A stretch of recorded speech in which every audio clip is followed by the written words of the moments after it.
Robert Hansen, Alaska'da 1971 ile 1983 yılları arasında aktif olan bir Amerikan seri katiliydi.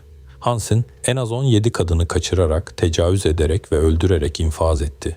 Kurbanlarının çoğu Hansen tarafından vahşi ortama bırakıldı ve Ruger Mini 14 yarı, otomatik tüfek ve av bıçaklarıyla avlandı. Hansen 1939 yılında Iowa'da doğdu ve çocukluğunda zor bir dönem geçirdi. Babası Christian Chris Hansen, Danimarka asıllı bir adamdı ve annesi Edna Margaret Hansen bir Amerikan kadınıydı. Hansen, manik depresyon ve periyodik şizofrenik ataklar teşhisi konmuştu. Hansen'in modus operandi bir kadını takip etmek, arabasıyla onu almaktı ve onu evine zorla götürmekti. Hansen, Piper PA-18 Super Cup uçağını kullanıyordu ve bir havacılık haritasında 37X işareti bulunuyordu.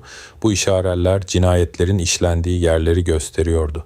Hansen, 1971 yılında ölümcül silahla saldırı suçundan hüküm giydi ve 5 yıl hapis cezasına mahkum edildi. 1976 yılında hırsızlık suçundan hüküm giydi.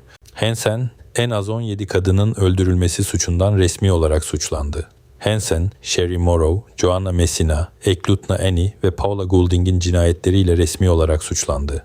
Hansen, 1983 yılında tutuklandı ve 461 yıl hapis cezasına mahkum edildi. Hansen, 2014 yılında doğal nedenlerle öldü. Cindy Paulson, 17 yaşında bir kızdı ve Hansen ile 1983 yılında tanıştı. Paulson, Hansen'in kurbanlarından biriydi ancak kaçmayı başardı. Hansen'in kurbanlarından bazıları Sherry Morrow, Joanna Messina, Eklutna Annie ve Paula Goulding'di. Morrow, 1981 yılında kayboldu ve cesedi 1982 yılında bulundu.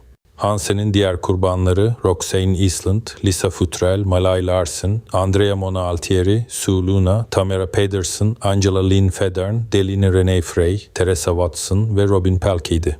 Hansen'in cinayetleri Alaska'da büyük bir şok ve dehşet yaratmıştı. Hansen, 1983 yılında tutuklandı ve 461 yıl hapis cezasına mahkum edildi. Hansen'in hikayesi, bir seri katilin psikolojik durumunu ve cinayetlerinin ardındaki motivasyonları anlamak için önemli bir çalışma konusu olmuştur. Hansen'in cinayetleri Alaska'da büyük bir trajedi olarak hatırlanmaktadır. Hansen'in kurbanlarının aileleri hala acı ve yas içinde yaşamaktadırlar. Hansen'in hikayesi, bir seri katilin psikolojik durumunu ve cinayetlerinin ardındaki motivasyonları anlamak için önemli bir çalışma konusu olmuştur. Hansen'in cinayetleri, Alaska'da büyük bir trajedi olarak hatırlanmaktadır.